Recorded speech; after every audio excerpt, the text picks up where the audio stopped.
प्राचीन भारत के इतिहास में ऐसा शासक हुआ जिसकी कहानी खून से सनी तलवार से शुरू होकर करुणा और शांति की छाव तक पहुंचती है। आज के इस ऐतिहासिक विश्लेषण में हम इसी बेमिसाल और गहरे मनोवैज्ञानिक बदलाव को डिकोड करने वाले हैं। कैसे एक इंसान इतनी चरम सीमाओं को छू सकता है, यही हमारे इस एक्सप्लेनर का मुख्य विषय है।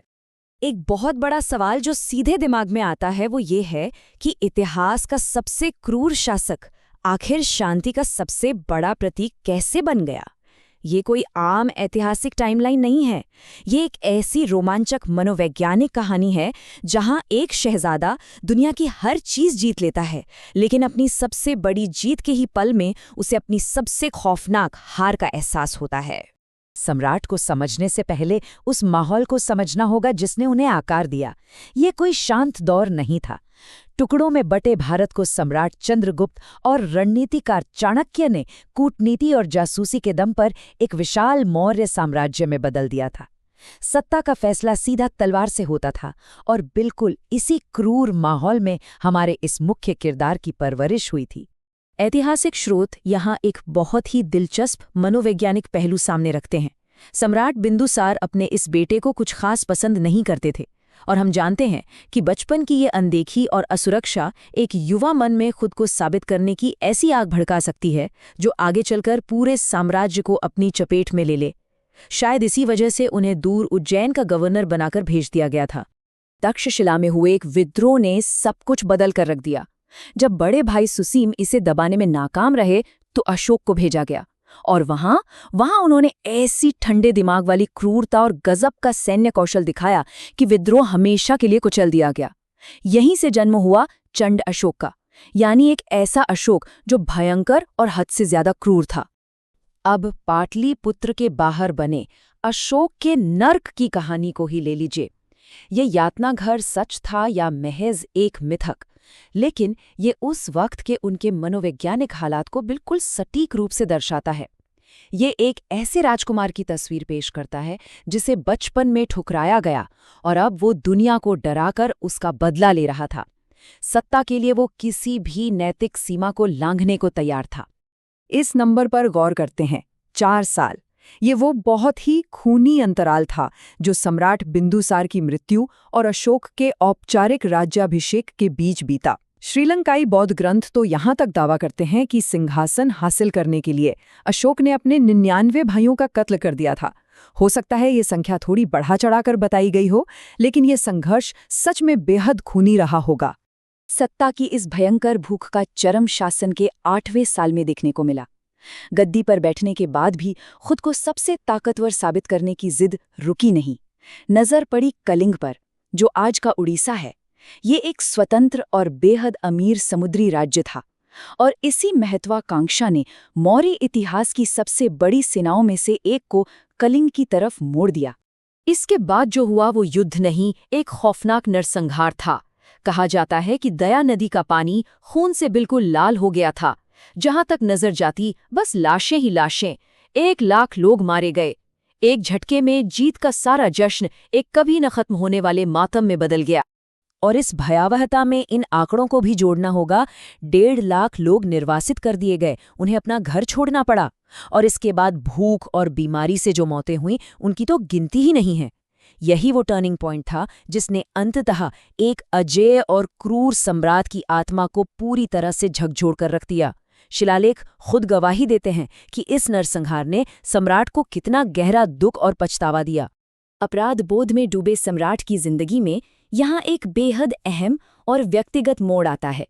महल की खिड़की से उन्होंने निग्रोध नाम के एक शांत युवा बौद्ध भिक्षुक को देखा। जब उस भिक्षु से उनकी शांति का राज पूछा गया तो उसने बस ये सरल से शब्द कहे। इन सीधे और बेहद व्यवहारिक शब्दों ने एक चक्रवर्ती सम्राट के बेचैन दिल को पूरी तरह से बदल कर रख दिया। इतिहास में ऐसा दुर्लभ ही देखने को मिलता है। एक पूर्ण सत्ताधारी सम्राट जिसके पास असीमित शक्ति है, वो अपने सबसे गहरे पछतावे और गलतियों को पत्थर पर खुदवाकर अपनी जनता के सामने रख रहा है। ये शक्ति का नहीं, बल्कि इंसान की भेद्यता और पछतावा का सबसे बड़ा सार्वजनिक प्रदर्शन था।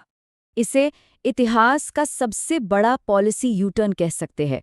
राज्य की पूरी व्यवस्था, जो पहले सिर्फ साम्राज्य के विस्तार और युद्ध पर केंद्रित थी, वो अब कल्याण और करुणा में बदल गई। युद्ध के नगाड़ों यानी भेरी घोष की जगह अब शांति के संदेश ने ले ली। ये सिर्फ एक राजा का धर्म बदलना नहीं था, बल्कि पूरे साम्राज्य की शासन प्रणाली का एक वैचारिक कायाकल्प था। अब इस धम्म नीति के व्यावहारिक रूप को समझना भी जरूरी है। ये हवा में कही गई बातें नहीं थी। बकायदा सड़कें बनी, छायादार पेड़ लगाए गए, कुएं खोदे गए और धम्म महामात्र नाम के खास अधिकारी नियुक्त किए गए, जिनका काम सिर्फ लोगों का कल्याण देखना था। यहाँ तक कि शाही रसोई में भी जानवरों का काटा जाना लगभग पूरी तरह बंद कर दिया गया। ये एक असाधारण और ऐतिहासिक रूप से बेहद अनूठा तथ्य है। ये सच में हैरान कर देने वाली बात है कि प्राचीन काल में राज्य की तरफ से न सिर्फ इंसानों के लिए बल्कि जानवरों के लिए भी बाकायदा अस्पताल बनवाए गए और उनकी पूरी फंडिंग की गई। ये करुणा के एक बिल्कुल नए और ऊंचे स्तर को दर्शाता है। चलिए इस गजब के विरोधाभास को देखते हैं। ये समझना सच में अकल्पनीय है कि जिन हाथों ने सत्ता के लिए कभी लाखों लोगों का खून बहाया था, अब बिल्कुल वही हाथ लाखों लोगों की देखभाल और उनकी रक्षा के लिए उठ रहे थे। जो कल तक भयंकर चंड अशोक था, वो अब दयालु धम्म अशोक में तब्दील हो चुका था। दुनिया भर में शांति का ये संदेश फैलाने से पहले एक बहुत महत्वपूर्ण कदम उठाया गया। लगभग 250 ईसा पूर्व में पाटलिपुत्र में मोग्गलीपुत्र तिस्सा की अध्यक्षता में तीसरी बौद्ध संगीति बुलाई गई। इसका मुख्य उद्देश्य शिक्षाओं को शुद्ध करना और आपसी मतभेदों को सुलझाना था, ताकि दुनिया तक एक बिल्कुल स्पष्ट और अखंडित संदेश जा सके। सैन्य अभियानों की जगह धम्म विजय को चुनना इतिहास का एक अभूतपूर्व कदम था।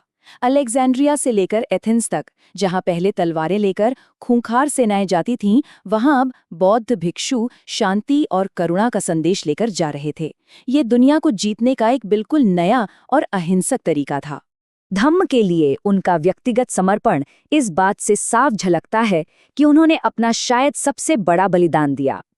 उन्होंने अपने ही बेटे महेंद्र और बेटी संघमित्रा को पवित्र बोधि वृक्ष की एक शाखा के साथ श्रीलंका भेज दिया।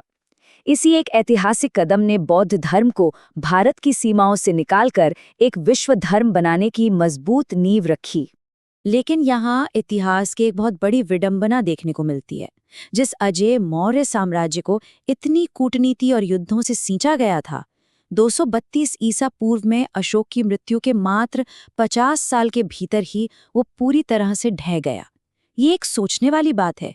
क्या शांति की इस नई नीति ने ही साम्राज्य की सैन्य शक्ति को अंदर से कमजोर कर दिया था? अब इस कहानी के सबसे बड़े रहस्य की ओर बढ़ते हैं। ये कैसे मुमकिन है कि इतने महान सम्राट जिसने इतने सारे शिलालेख छोड़े, उसे इतिहास पूरी तरह से भूल गया? लगभग 2000 सालों तक उनके शिलालेख चस के तस खड़े रहे, लेकिन कोई उन्हें पढ़ नहीं सका। वो लिपि एक अनसुलझी पहेली बन गई और सम्राट अशोक एक गुमनाम राजा। लेकिन फिर एक दिन पत्थर दोबारा बोल उठे। 1837 में जेम्स प्रिंसिप नाम के एक ब्रिटिश विद्वान ने ब्राह्मी लिपि को आखिरकार डिकोड कर ही लिया, और श्रीलंका के प्राचीन ग्रंथों की मदद से ये साबित हुआ कि शिलालेखों पर लिखा देवानम प्रियप्रियदसी कोई और नहीं बल्कि महान सम्राट अशोक ही हैं। इस तरह भारत का अपना खोया हुआ शासक वापस मिल गया। चंड अशोक की तलवार तो समय की धूल में कहीं खो गई, लेकिन धम्म अशोक हमेशा के लिए अमर हो गए। जब आधुनिक भारत आजाद हुआ तो उसने स्वाभाविक रूप से इन्हीं प्रतीकों को अपनाया। सारनाथ के वो 4 शेर आज भारत का राष्ट्रीय चिन्ह है, और वो धम्म चक्र हमारे तिरंगे की शान बढ़ा रहा है। इस पूरे विश्लेषण का जो सबसे बड़ा निष्कर्ष निकलकर आता है वो ये है कि इंसान का मन बेहद गहरा और जटिल होता है। एक ही इंसान के भीतर भयंकर क्रूरता और असीम करुणा दोनों एक साथ रह सकती हैं। ये कहानी हमें सिखाती है कि सच्चा पछतावा और गहरा नैतिक बदलाव हमेशा संभव है, और सबसे असली जीत वो है जो हथियारों से नहीं बल्कि दिलों को जीतकर हासिल की जाए। और अंत में एक बहुत ही गहरे दार्शनिक सवाल के साथ इस एक्सप्लेनर को यहीं रोकते हैं। अशोक ने पहले युद्ध जीतने के लिए और फिर धम्म फैलाने के लिए दोनों ही बार राज्य की पूरी ताकत का इस्तेमाल किया। तो क्या सच्चा नैतिक बदलाव कभी सत्ता के जोर से थोपा जा सकता है, या ये एक ऐसी लॉ है जिसे हमेशा इंसान के अंदर से ही जलना होता है? इस पर जरूर विचार किया जाना चाहिए।